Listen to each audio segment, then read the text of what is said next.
Alrighty, welcome back, boys and girls. It's your main math man, Mr. Shank, coming to you live from Walker Grant Middle School. In this video, I'm going to be working on that IXL section J11 now. So again, make sure you have that Desmos calculator up and ready to go. Again, I had already typed in from that previous one, but you can type in exactly how it looks. Again, I use this formula that I have in front of me. I'm saying it's the big number minus the small number divided by the original number. And so again, we're saying that we have to take that amount and multiply it by 100 to get our percent of change. You're gonna have that keyword from that usually helps tell us what our original number is going to be. It's not always the first one that you see. You have to be able to read carefully. Also, and here again, make sure you're using this wonderful Desmos calculator. That way you can set it up exactly how it looks. So again, you have big minus small over the original times 100. And make sure you also have to define what each of those variables are, so that way it knows what to do. So for J11, it says this. It says Alec, is a sophomore at Manchester College. Last year, tuition was $3,030 per semester. This year, he paid 10% more. What is his tuition this year? And so I'm going to say it's going to be actually similar to our. So let's actually say I'm going to have to actually increase. So let's actually do it on the side. This is almost like one of those tax tip discount problems. So it says I have to increase it by 10%.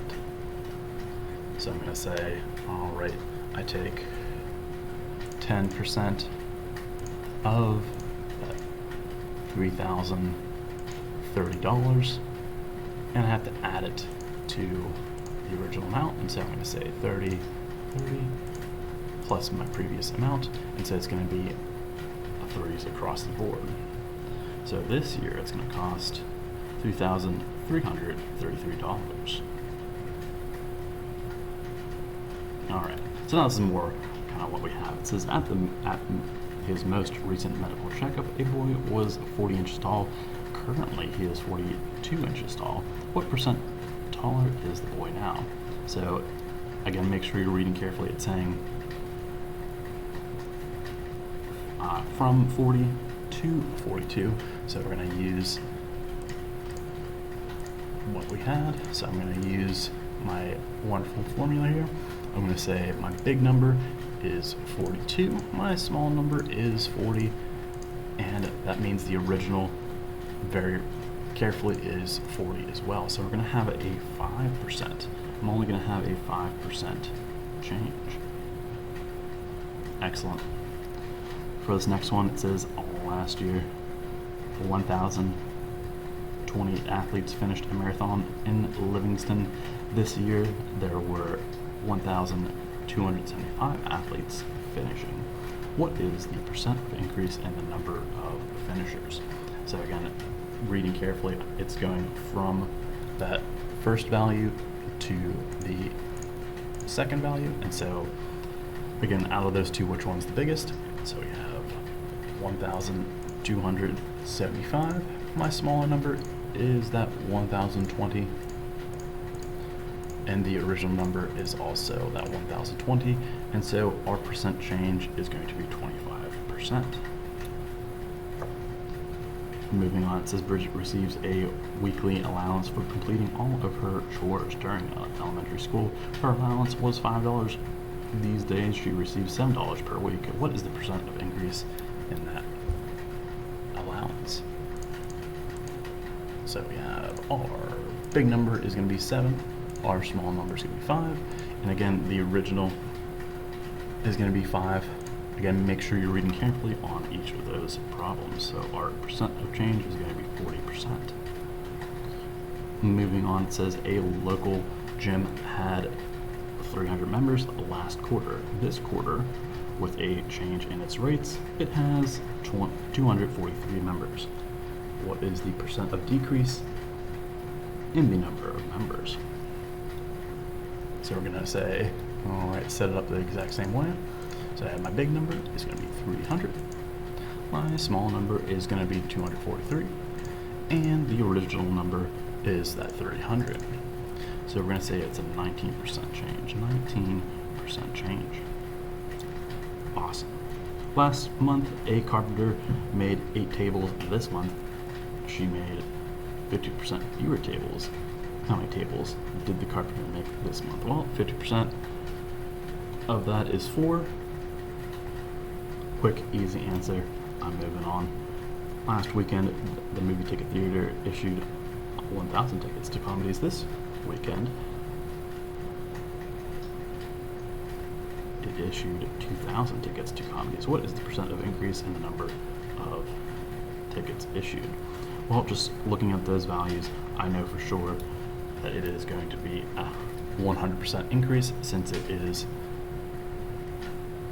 adding on that simple amount. But I always like to double check my value, so I have 2,000.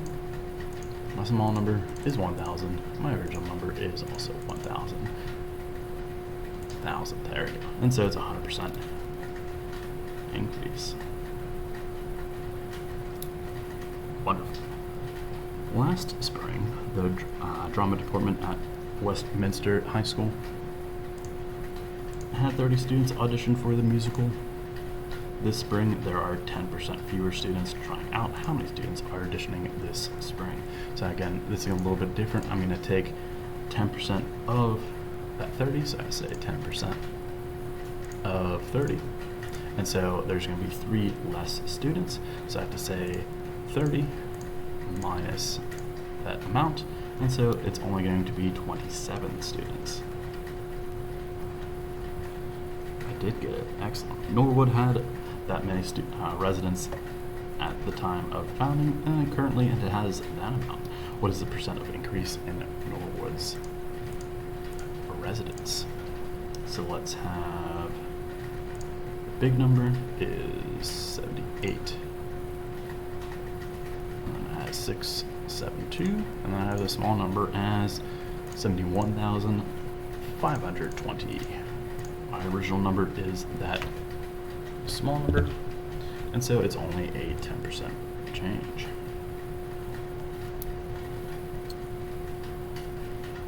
Hancock's books sold 410 bookmarks last year. This year, they sold 10% more. How many bookmarks did they sell this year? So let me actually clear this out, and then I can hit and say, all right, I need 10% of 410 is 41. I can also do it like this. I can say what's 110% to get my total amount, but again, I like to keep it simple, and so I'm going to say, all right, that's my amount of increase, and so I'm going to say 41, let's try that again, 41 plus that 410, and so again, the amount of bookmarks they're selling this year is 451 bookmarks. Super. Almost at the finish line. A software company in Salem used to bill its clients $290 per hour for work done by its consultants. The company recently adjusted its hourly rate, making it 30% more. What is the new billing rate? So let's go ahead and find that out. I'm going to say I have 30% increase, so I'm going to say 30% of 290. So that's the amount of increase, and so now I have to add those two together. So I'm going to say my previous answer plus the original amount, 290, and so it is now charging $377 per hour, which is a bunch of money. For the last one, it says Kathleen has run many marathons and keeps track of all her finishing times. At a marathon last month, her finished time was 280 minutes. And the other day, she ran another marathon and finished in the same amount of time. What is the percent of increase in Kathleen's marathon time? Well, if it is the same time, it's going to be a 0% change. You better believe it. So again, as always, make sure you're using that Desmos calculator. Again, read those questions carefully. It's not always that first number that comes as the original. It has to just make sure it is making sense to you. And also, if it asks for a certain amount, you'd have to subtract or add. You're going to make sure you're using that Desmos calculator, and as always, super slam that subscribe button.